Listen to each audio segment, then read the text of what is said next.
bata! Hello! Handa na ba kayo makinig sa aming kwento tungkol sa Encantadia? Handa na ba? Ayan. Sige po. Kami po ay magsisimula na. Ako, si Tera.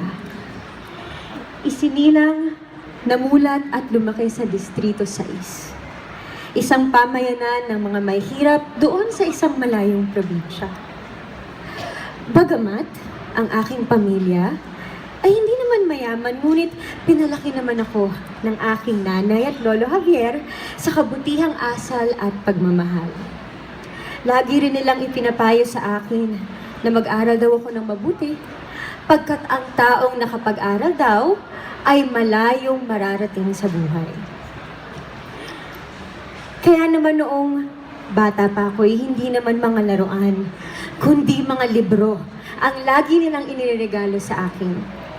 Sabi pa ng aking lolo, Tera, dahil mahirap tayo, kaya hindi ka namin maipapasyal sa iba't ibang lugar.